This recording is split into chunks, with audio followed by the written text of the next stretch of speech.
Hello everyone, welcome to our new segment that is Legal Capsules.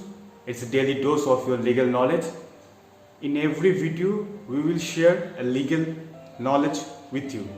So, without wasting any time, let's start.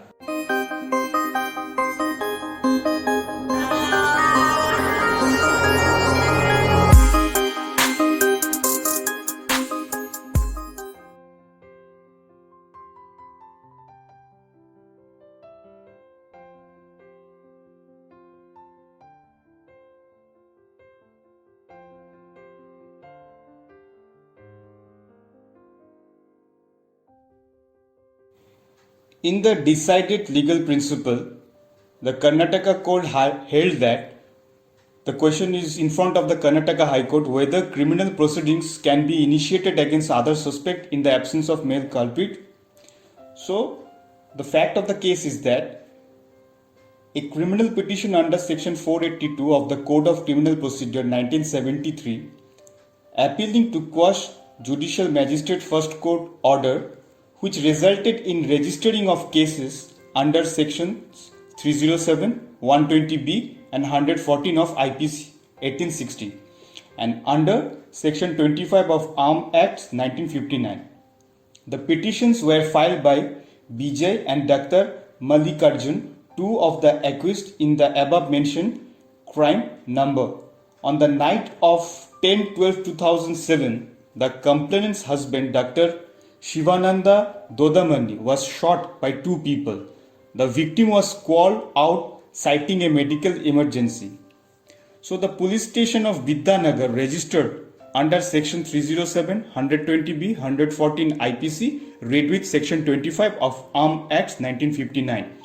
The police submitted the report and it was accepted by the Judicial Magistrate First Court against accused number 1 and 3 and rejected for accused 3, 5 and 6.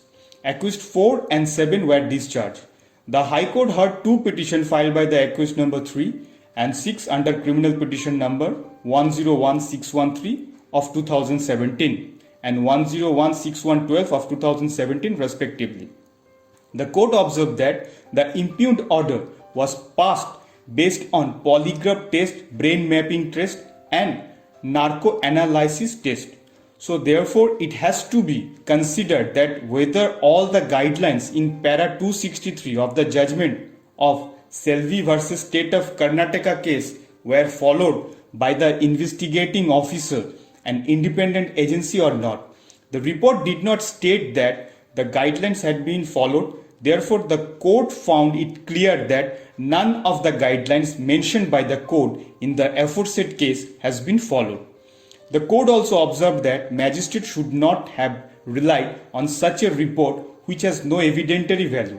The court opinioned that in the absence of the main culprit who had shot the victim, initiating criminal proceedings against the petitioners would amount to be an abuse of law. Therefore, the court quashed the impugned order and allowed the petition.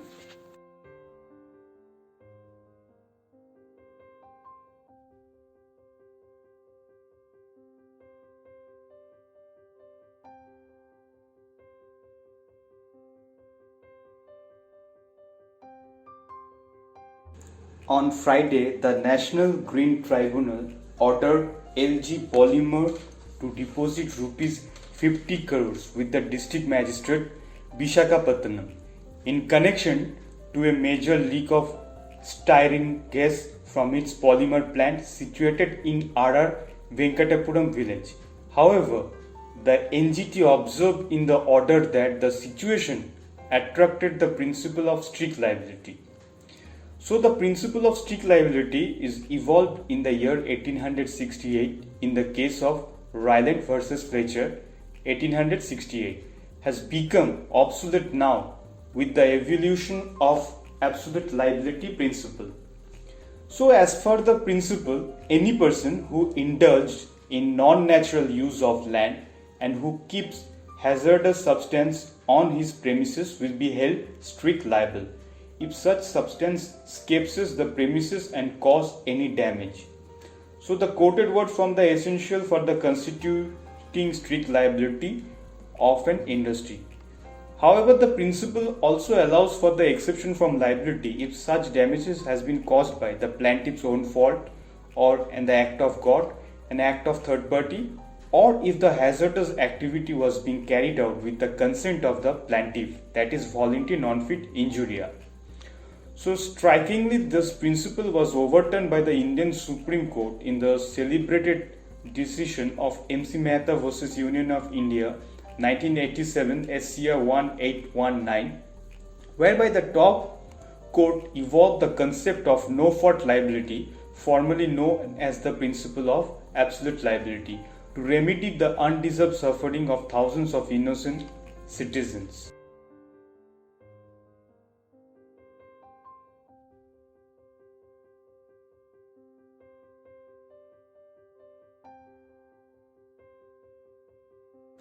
The legal language of the day is actio personalis moritur cum persona, which means a personal right of action dies with the person.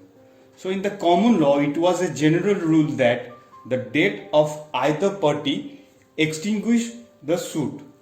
The principle was that individual cause of action ends with the death of the petitioner or defendant.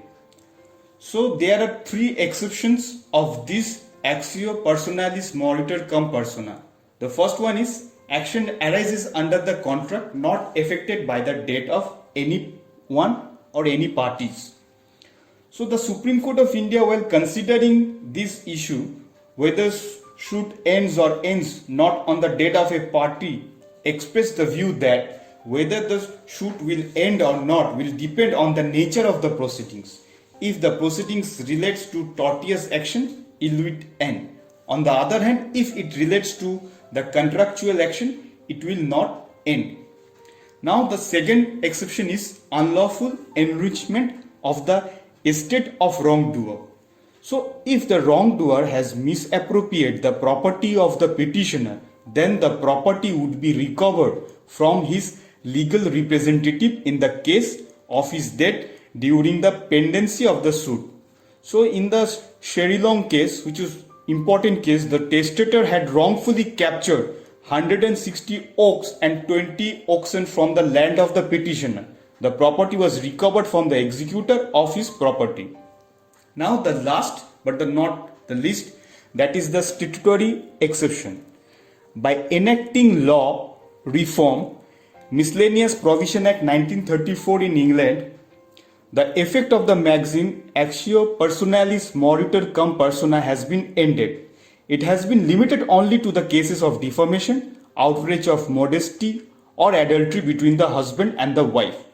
But in India, Fatal Accident Act 1855 presents exceptions to the maxim. Thus, in cases of death caused by the wrongful act, neglect, or default, action will continue in same way as deceased would have.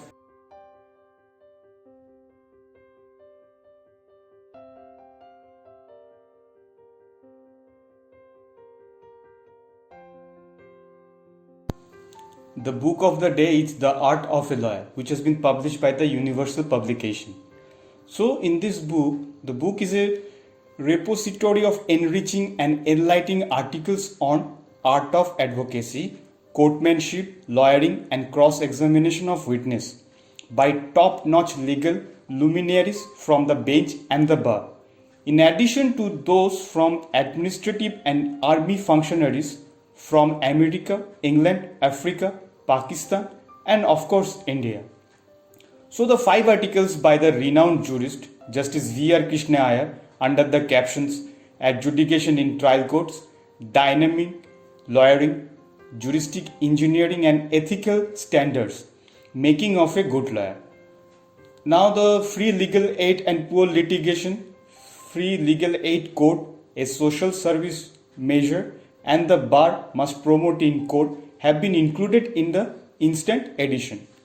A new chapter entitled, that is the Golden Rules of Cross-Examination, has been introduced in the instant book. So the nervous witness, the stupid witness, with introduction of the types of witness with the case laws wherever applicable, namely accomplice witness, biased, or interested or partisan witness, child witness, deaf witness and dumb witness, eyewitness, guilty witness, all are included. And also the new thing, that is the pious witness, that is priest, has been included in the book. And it is expected that in this edition it is to render the dominant guidance and the service in the arena of advocacy for the practicing advocates, as well as serving as a sermon for and building up the character of the enterprising lawyer.